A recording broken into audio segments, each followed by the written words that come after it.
మహిళల మీద ఏమైనా ప్రభావం చూయించి ఆయనకి ఇవాళ అనుకూలంగా ఓటింగ్ జరిగే అవకాశం ఉందా? 5 ఉప ముఖ్యమంత్రులు అంటున్నారు.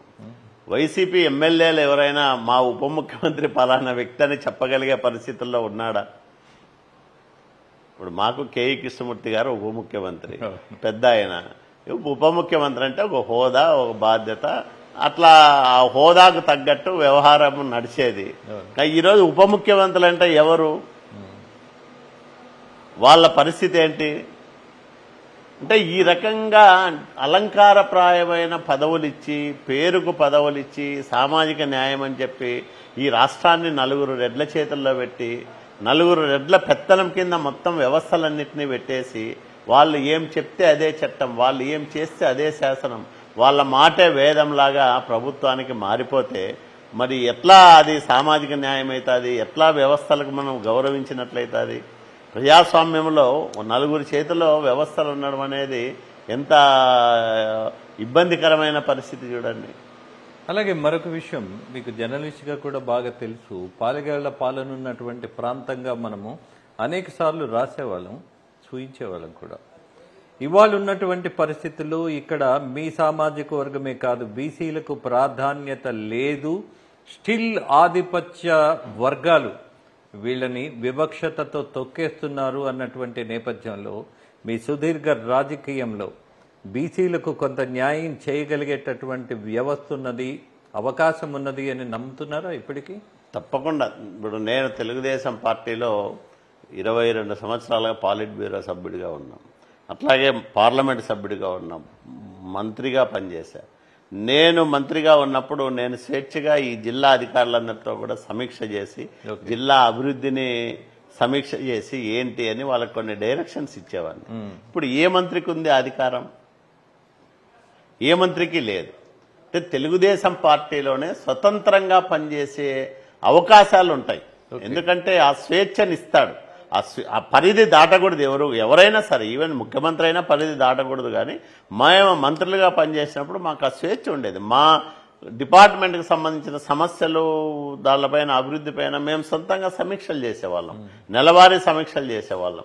ముఖ్యమంత్రి దగ్గర కూర్చొని, సార్ మా ఈ సమస్యలు ఉన్నాయి, మీరు ఈ కీలకమైన నిర్ణయాలు తీసుకోవాల్సిన అవసరం ఉంది, తీసుకుంటే ఇట్లాంటి ప్రయోజనాలు వస్తాయి అని మేమందరం వెళ్ళి కూర్చొని ఆయన కన్విన్స్ చేసి ఆ రకమైన నిర్ణయాలు తీసుకొని మరి మా శాఖల పురోగతిని ఆయనకు వివరించి ఇది సాధించామని చెప్పేవాళ్ళం.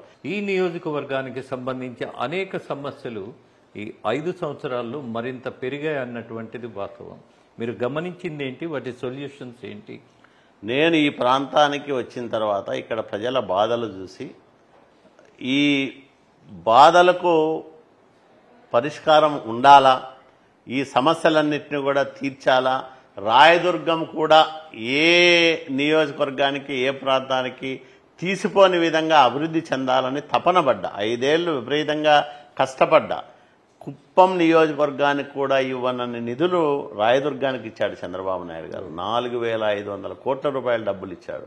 అట్లాగే ఇక్కడ ఇనుప ఖనిజం లభ్యత ఎక్కువ, పక్కన కర్ణాటకలో కూడా ఎక్కువగా ఇనుప ఖనిజం దొరుకుతుంది.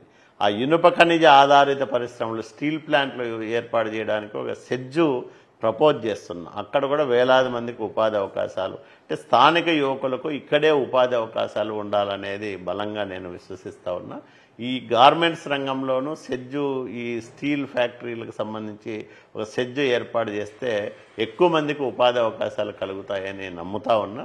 ఇవి నా ముందున్న ప్రియారిటీస్. ఇవి కాకుండా విద్యా వైద్యంలో నేను బాగా చేయగలిగిన 30 పడకల ఆసుపత్రి ఉండేది, నేను వచ్చి 100 పడకలు చేశా. ఇంకొక మండల్ హెడ్ క్వార్టర్లో కొత్త హాస్పిటల్ కట్టించాం. హై స్కూళ్ళు ఒక 6 హై స్కూళ్ళు తీసుకొచ్చాం. ఒక జూనియర్ కాలేజ్ బాలికల కోసం ఒక జూనియర్ కాలేజ్ తీసుకొచ్చాం. 2 ఆశ్రమ పాఠశాలలు పెట్టాం. అత్యంత వెనుకబడిన ప్రాంతం బీసీ బాలికల ఆశ్రమ పాఠశాల. బాలికల విద్యను ప్రోత్సహించడానికి ఈ అమ్మఒడి రాకనే నేను చదువుల ఒడి పేరుతో నేను సొంతంగా మిత్రుల సహకారంతో, వాళ్ళ ఆర్థిక సహకారంతో పెద్ద ప్రోగ్రాం చేసి 1463 మంది అమ్మాయిలను చదివించాను నేను 5 సంవత్సరాలు. ఇప్పుడు వాళ్ళు ఇంజనీరింగ్, కొంతమంది స్థిరపడ్డారు అంతా. ఇట్లా నా ఒక ప్రజాప్రతినిధిగా కాకుండా సామాజిక బాధ్యత కలిగిన వ్యక్తిగా కూడా నేను విద్యా వైద్యంలో సొంత కార్యక్రమాలు, కొంతమంది మిత్రుల సహకారంతో సొంతంగా కార్యక్రమాలు 6,700 మంది అమ్మాయిలకు వైద్య పరీక్షలు చేసి వాళ్ళకి ఫాలోఅప్ మెడిసిన్స్ ఇవన్నీ కూడా ఇచ్చి ఎక్కువ అనీమియా బాధపడతా అంటే వాళ్ళందరికీ కూడా సపోర్ట్ చేశాం. ఇట్లా ఏదో ఓట్ల కోసం అని కాకుండా రేపటి తరం బాగుండాలా అని ఒక పెద్ద 3 నెలలు కార్యక్రమం పెట్టినాం. TEEE ప్రోగ్రామ్ అని ఎన్విరాన్మెంట్, ఎథికల్ వాల్యూస్, ఎడ్యుకేషన్ వీటికి సంబంధించి లెనిన్ అని ఒక సింగర్ ఉంటాడు. అన్ని హై స్కూల్స్లో 25,000 మంది హై స్కూల్ పిల్లలు ఉంటారు మా దగ్గర. ఓ 3 నెలలు ప్రోగ్రాం పెట్టాం. ఎథికల్ వాల్యూస్ని వాళ్ళకు బోధిస్తూ మంచి పాటలు పాడుతూ పెద్ద ప్రోగ్రాములు చేశాం. ఎందుకంటే సమాజంలో విలువలను పెంచాలా, ప్రజల్లో సామాజిక బాధ్యత పెరగాల, రేపటి తరం బాగుండాలని కష్టపడి పనిచేశాం. కొత్తగా 7 లక్షల మొక్కలు పెట్టాను నేను. రాయదుర్గం హరిత స్వర్గం అనే ఒక ప్రోగ్రాం పెట్టి నేను పార్టీలు చూడలే, సర్పంచులు వైసీపీ సర్పంచులు ఉంటే వాళ్ళు మొక్కలు నాటితే నేను గవర్నమెంట్ డబ్బులు తీసుకొచ్చి వాళ్ళకి ఫండ్స్ ఇచ్చా, అట్లా ప్రోత్సహించా. రాజకీయాలకు అతీతంగా మొక్కలు నాటేది ఒక ఉద్యమంలా చేశాను నేను ఇక్కడ. కాబట్టి ఇవన్నీ కూడా అంటే ఒక సామాజిక బాధ్యతతో చేసిన కార్యక్రమాలు, అవన్నీ కూడా మంచి ఫలితాలు ఇచ్చాయి. ఎక్కడ చిన్న లోపాలు కూడా జరగకోకుండా అందరూ రాజకీయాలకు అతీతంగా ఇన్వాల్వ్ అయ్యారు. అందరూ సపోర్ట్ చేశారు నన్ను. అప్పట్లో 5 సంవత్సరాలు నాకెక్కడ చిన్న ఇబ్బంది కూడా కలగల. ఏ వైసీపీ నాయకుడు కూడా నువ్వు ఇది చేయకూడదు అది చేయకూడదు అని నా ముందు వచ్చి ఎవరు మాట్లాడని కూడా మాట్లాడలే. అందరూ సపోర్ట్ చేశారు. అందరి సహకారంతోనే 5 సంవత్సరాలు మంచి పరిపాలన, కేసులే లేని రాయదుర్గంగా మార్చాలని తపన పడి అట్లా కూడా చేశాం. రాయదుర్గంలో కోర్టు ఉంటే కోర్టు కూడా లేదు, జైలు ఉంటే జైలు కూడా నా హయాంలో తీసేసి కళ్యాణదుర్గం పెట్టారు. అంటే నేరరహిత ప్రాంతంగా చాలా మంచి వ్యక్తులు ఇక్కడ ఉన్న వాళ్ళు, డొసైల్ పీపుల్ అంతా మంచి బాగా బతకాలనుకునే వాళ్ళు. ప్రశాంతమైన రాయదుర్గం కోసం నేను చాలా తపన పడ్డా. ఆ రకంగా లా అండ్ ఆర్డర్ చాలా స్ట్రిక్ట్గా మెయింటైన్ చేయడం వల్ల తప్పు చేయడానికి భయపడేవాళ్ళు, ఎవరు తప్పుడు పనులు చేసే వాళ్ళని ఎక్కడ సపోర్ట్ చేయలే. దానివల్ల ఆ క్రెడిట్ నాకుంది, ఆ బ్రాండ్ ఉంది. దానివల్లే నేను సర్వైవ్ అవుతున్నా. పాలిటిక్స్లో 5 ఏళ్ళు అధికారం లేకపోయినా నేను నా వెహికల్కి డీజిల్ వేసుకొని పోతే ఎక్కడ పోయినా జనం వస్తున్నారు, వాళ్ళతోనే కార్యక్రమాలు చేస్తున్నా. నా జేబులో నుంచి రూపాయి తీయాల్సిన పని లేకుండానే ఈ 5 ఏళ్ళు పోరాటాలు చేశాను.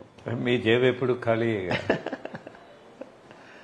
అలాగే మా విలేకరుల బృందం ఏదైతే ఉన్నదో ఈ ప్రాంతానికి సంబంధించి, మీ నియోజకవర్గానికి సంబంధించి ఒక పరిశీలన చేసినప్పుడు స్థానికమైనటువంటి ఇక్కడ ప్రాంత వాసులను అడిగితే ఇన్ఫ్రాస్ట్రక్చర్ ఈ మాత్రం ఉండటం అనేది కేవలం మీ కృషి అని చెప్పారు. కానీ గత ఎన్నికల్లో ఎందుకు ఓడిపోవాల్సిన పరిస్థితి అనేది రియలైజేషన్ ఏది అంటే వేవ్ వచ్చింది, ఆ గాలిలో నిలబడలేకపోయినాం. రాయదుర్గానికి కాలువ శ్రీనివాసులు ముందు తర్వాత అని చెప్పుకోవడం, రాయదుర్గం రూపాన్ని మార్చాం. ఇది గ్రామానికి ఎక్కువ మున్సిపాలిటీకి తక్కువ లాగా ఉంటుంది టౌన్. కానీ ఇక్కడ రోడ్ల వెడల్పు కానీ 3 ఫ్లైఓవర్లు మంజూరు చేయించా. అంటే ఒక 50 సంవత్సరాలకు సరిపడా మౌలిక సదుపాయాలను కల్పించేదానికి అన్ని రకాలుగా ఏర్పాట్లు చేశా. రాయదుర్గానికి నేషనల్ హైవే తీసుకొచ్చా. ఈ మారుమూల ప్రాంతం 500 కోట్ల రూపాయలు ఖర్చు పెట్టి అనంతపురం నుంచి రాయదుర్గం వరకు నేషనల్ హైవేగా మార్చాం. చంద్రబాబు నాయుడుగా ప్రత్యేకంగా గడ్కరీ దగ్గర శాంక్షన్ చేయించారు. పక్కనే ఉరవకొండ ఉంటుంది, ఇంత దగ్గరగా ఇంకో నేషనల్ హైవే ఇవ్వమని చెప్పారు, రిజెక్ట్ చేశారు. మా నాయకుడిని పట్టుకొని మొత్తానికి అది సాధించాము. ఇట్లా ప్రతి అభివృద్ధి వెనుక విపరీతమైన శ్రమ ఉంది, అధికారుల సహకారం ఉంది, మా నాయకుడి ఆశీస్సులు ఉన్నాయి. దీనివల్ల చేయగలిగిన ఇప్పుడు కూడా నేను ఒకే 2 మండలాలలోనే నాకు 13,000 మైనస్ వచ్చింది. అదే మెజార్టీ అతనికి నిలబడింది.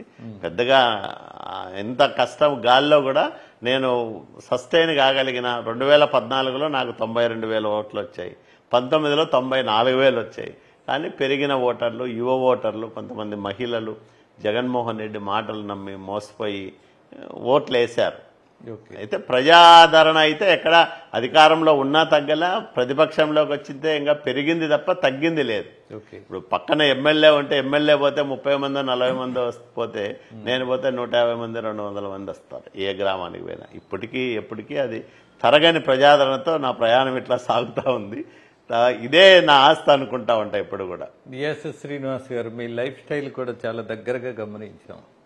చాలా సాధారణమైనటువంటి జీవితం.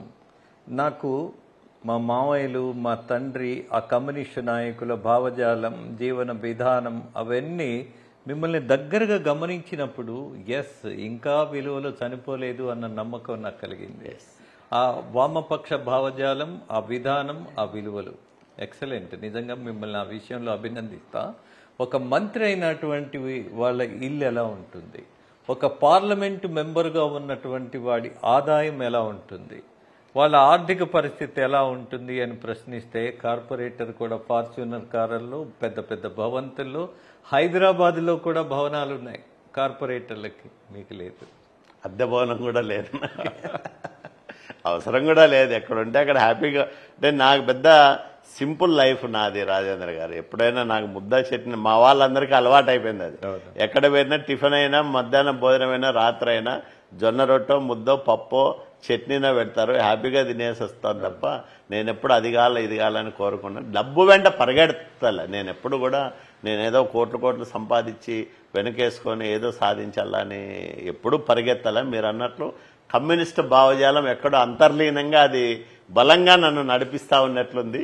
కాబట్టే ఇప్పటికీ ఆ విలువలతో అట్లా కొనసాగిస్తానే ఉన్నాం. ఫైన్. చివరిగా ఒకే ఒక ప్రశ్న అడిగి ముగిస్తా. ఇవాళ రాజకీయాల్లో ఒక ఎమ్మెల్యే ఏంటంటే 50 కోట్ల పైన ఖర్చు పెడితేనే ఎమ్మెల్యే అవుతాడన్నటువంటి ఒక అభిప్రాయం ప్రజల్లోనే బలంగా ఉంది. వాళ్ళు నమ్ముతున్నారు. అలాగే నాయకులు కూడా నమ్ముతున్నారు. పార్టీలకు వెళ్ళి కోట్లు ఇచ్చి సీట్లు తీసుకొని, నిజానికి మీకు నాకు తెలియంది ఉంది, వీళ్ళు పెట్టుబడి పెడుతున్నారు. రేపు అధికారంలోకి వచ్చిన తర్వాత వడ్డీతోటి సహా గుంజుకునే ప్రయత్నం చేస్తారు. No doubt about that. కానీ ఇక్కడ మీ ప్రత్యర్థికి ఆర్థికమైనటువంటి బలం ఎక్కువ ఉన్నది. బట్ మీకు ఆర్థికమైనటువంటి వనరులు చాలా చాలా తక్కువగా ఉన్నాయి. ఈ ప్రజాబలం సరిపోతుందని నమ్ముతున్నారా? ఖచ్చితంగా. ఎందుకంటే ధనవంతునికి గుణవంతునికి మధ్య జరుగుతున్న ఎన్నిక రాయదుర్గంలో ధనం గెలుస్తుందా గుణం గెలుస్తుందా అనేది ప్రజలు నిర్ణయిస్తారు. ప్రజలు ఎప్పుడు కూడా మంచి వైపే ఉంటారు. తర్వాత అభివృద్ధిని కోరుకునే వైపు ఉంటారు, సమర్థతను కోరుకుంటారు. మా నాయకుడు ఈయన ఫలానా వ్యక్తి మా ప్రతినిధి అని చెప్పుకోవడానికి ఇష్టపడతారని నేను బలంగా నమ్ముతా ఉన్నా. కాబట్టి ఖచ్చితంగా నా వైపే జనం ఉన్నారు, ఉంటారు కూడా, ఉండాలి కూడా. నేనే ఎమ్మెల్యే కాకపోతే రాయదుర్గాన్ని ఎవరు బాగు చేయలేరు.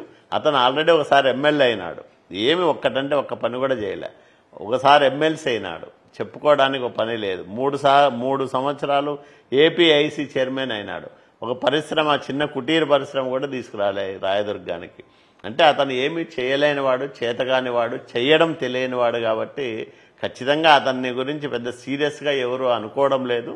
ఖచ్చితంగా నా వైపే జనము ఉన్నారు, నన్నే గెలిపిస్తారని నేను బలంగా నమ్ముతున్నా. గెలుపు కూడా ఆషామాషి గెలుపు కాదు, బ్రహ్మాండమైన మెజార్టీతో నన్ను దీవిస్తారని కూడా నేను విశ్వసిస్తా ఉన్నా. విషింగ్ ఆల్ ద బెస్ట్ అండి. మరొక విషయాన్ని కూడా రాష్ట్ర ప్రజలకు తెలియజేయాలి. కాసేపు వీళ్ళని ఏదో డామినేట్ చేసినట్టుగా ఉంటుంది, ఇంక్లూడింగ్ సినిమాల్లో కూడా, జీవితంలో కూడా. అసత్యానికంటే సత్యానికి ఉన్నటువంటి బలం, అలాగే ఒక క్యారెక్టర్, కమిట్మెంట్ ఉన్నటువంటి నాయకులకు ఉండేటటువంటి ఒక లక్షణం ఏంటి అని అంటే, దేన్ని మనము సాధించాలని అనుకుంటామో దాన్ని ఖచ్చితంగా సాధిస్తాము అన్నటువంటి వాళ్ళ మీద వాళ్ళకున్నటువంటి నమ్మకం అలాంటిది. ఆ నమ్మకం ఉన్నటువంటి నాయకుడు కాల్వ శ్రీనివాసులు. అలాగే ఆయన సామాజిక వర్గానికి జరుగుతున్నటువంటి కొంత నిర్లక్ష్యం కావచ్చు, లేదా కొంత ఉపేక్ష అనేది కావచ్చు. బట్ రాబోయే రోజుల్లో ఈ ప్రాంతంలో, ఈ రాష్ట్రానికి సంబంధించిన బీసీ వర్గాలకి, ముఖ్యంగా ఆయన సామాజిక వర్గ ప్రజలకు కూడా న్యాయం జరుగుతుంది అన్నటువంటి ఆశగా ఎదురు చూస్తున్న ఈ క్షణంలో ఆయన గెలుపు అనివార్యమని మీరు భావిస్తే మీ భవిష్యత్తును మీరు రాసుకున్నట్టు అవుతుంది. కాదు అనుకుంటే మీ కర్మానికి మిమ్మల్ని వదిలేయాల్సి ఉంటుంది. చూద్దాం ఎన్నికల్లో జరగబోయే. అలాగే మరొక విషయం కూడా, ఇక్కడ మేమిద్దరం కూర్చున్నటువంటి ఒక మాజీ ఎంపీ ఇంట్లో ఇక్కడెక్కడ ఒక ఏసీ కూడా లేదు. Is it possible? బయట ఎండ 48 డిగ్రీలు ఉంది, కానీ కేవలం ఫ్యాన్లు. నో లగ్జరీ, జనమే, జనబలమే.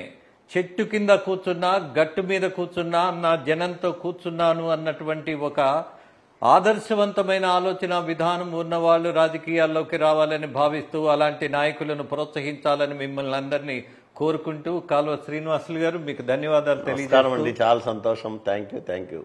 యా, ఇది ప్రత్యేక ఇంటర్వ్యూ. నమస్తే. ముగిస్తూ మీ రాజేంద్ర.